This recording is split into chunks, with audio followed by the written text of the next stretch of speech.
I know. All right. Hey, Hey guys, how's it going? Jean-Guy, what's up?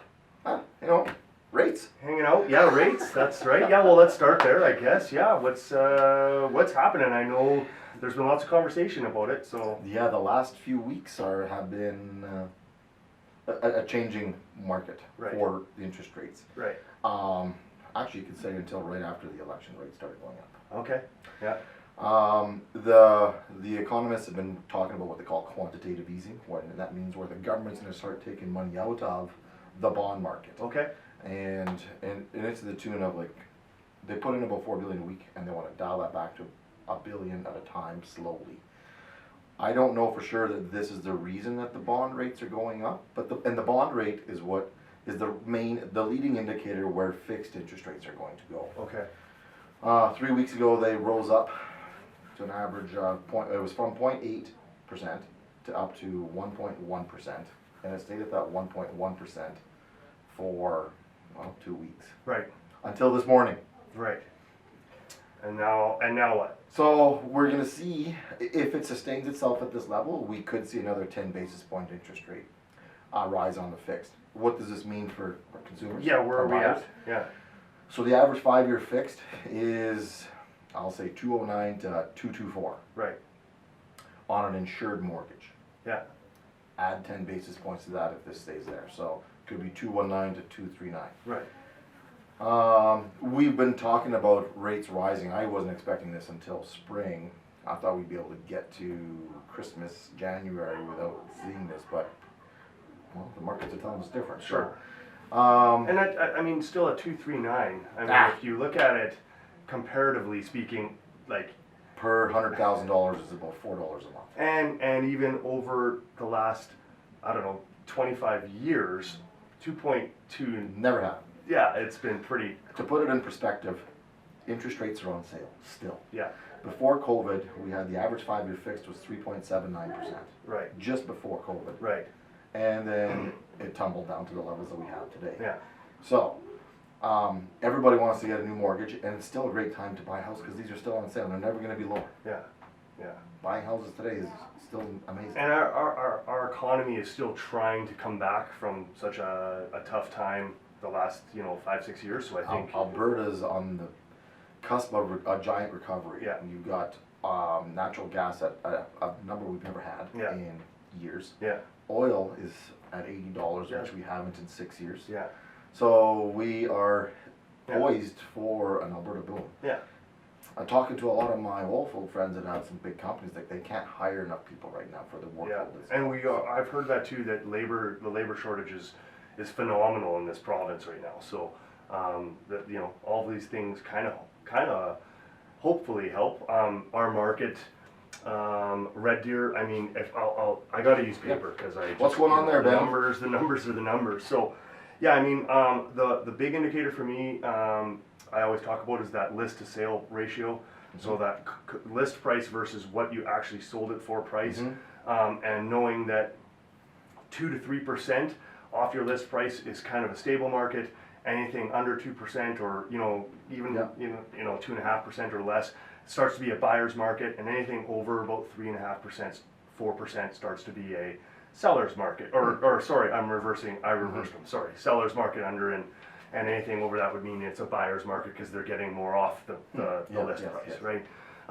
So in previous conversations this summer, we've been kind of running in that 97, 98% of list price. So in that 2 to 3%, Yeah. and we're just sliding underneath that now into that 96.7%. So that's the 3.3 range, which to me, for Red Deer says we're in a stable market when you take it for the whole quarter, because we're finished the third quarter now, and that's where we ended up at about 3.3% off your list price, which is still pretty reasonable. It's not. I mean, a year ago we were at 95%. So that's 5% difference.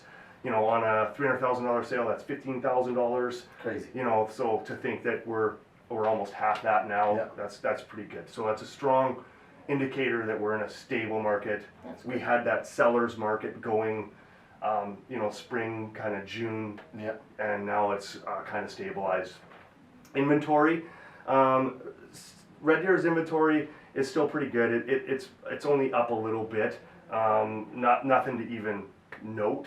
Has it been like charging on like nice and flat? Yeah, well, It's good. and again, you know, if you kind of go comparatively, it probably increased a little this year. It did increase a little bit this year over last because now the market picked up and then people went, geez, I can actually sell my house.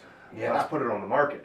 So we did see a little bit of a flash flood of listings, but they got absorbed, which is what we've seen. We haven't been used to. Yeah, we haven't been used to it at all. You talk to a seller, and I usually have to tell them, we might not sell your house this year. We don't know. How many clients have we had that we've been working on their project selling a house for years? Yeah, exactly. Together, 3-4 clients. Exactly. 5-6 clients. Yeah, That have been trying to sell their properties to get into the next level. that's right. Yeah, for sure. And it's been like that for, well, like we said, a while now. So total sales for September, I think Red Deer was up 22% comparatively last year, and for the quarter up 11%. Now that's sales. That doesn't necessarily mean anything to do with cost of the home going up 11%, Yeah. which I'm going to get to next. So the average sale price quarterly, I don't really like to do it month to month because there's just not enough sales in our market to. I mean, you can have one $900,000 sale in September and it bumps the whole thing average up extreme. So we don't. I like to look at it from a quarter basis, and it is up. It's up about 6%. So last year's quarter for this year's quarter is up 6%. So the average sale price is $378,000 in Red Deer versus $354,000 last year this time. So I wasn't expecting that. yeah, I wasn't expecting that. But what's even crazier, Sylvan Lake's average sale price is up 12%, $410,000 this year versus $361,000 last year. Third quarter stats.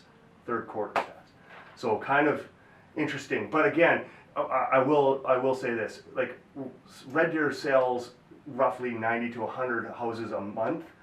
Sylvan Lake sells 20. So same thing can apply. Sylvan Lake has $1 million sale, and it bumps that average sale price up exponentially, right? So so that definitely, and we did see that. We saw a $1 million Lakeshore Drive property sell. And that's basically our $1 million market is there, or Marina Bay, whereas because it's not a part of the summer villages anymore. The stats for Sylvan Lake exclude just the city, so they exclude all the Jarvis Bay $1 million sales and Birchcliff and stuff. So that's why we did have a $1 million sale on Lakeshore Drive, which obviously pushed that average up quite a bit. So, but average total sales, they were up 32% in Sylvan Lake in September versus last year, and up 24% quarterly. So we had major sales differences this year in Sylvan Lake, which you can tell actually when you drive down the streets. Active listings, we have a little bit of a shortage, I'd say, of listings, and so when you drive down, you just don't see nearly as many signs, and the signs you do see, they've got a sold sign on them. So yeah, no, it's definitely been. You could definitely see the difference just by driving around. Yeah. And I know this one was a little bit longer episode, so I didn't want to get into all of those same stats with all the other areas, but I did just want to kind of compare Blackfalds, their average sale price quarterly.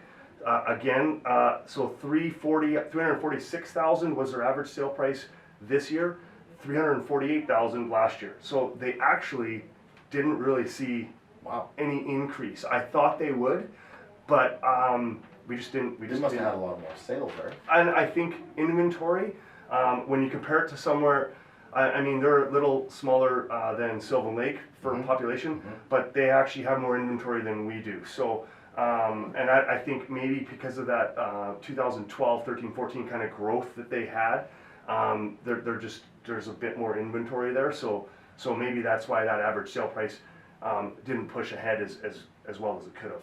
I think with the oil market that's changing, Alberta and Blackfalds is going to go the other way this year. For sure. Yeah, I think so. So I think overall, I think Central Alberta is going to see, I'm guessing at least a 3 to 4% increase in your home's value this year versus what we've been talking about the last 5-6 years, usually a 3 to 4% drop. So it's nice to finally have a positive increase in our estate Finally on the value. receiving end. Yeah, exactly. Yeah.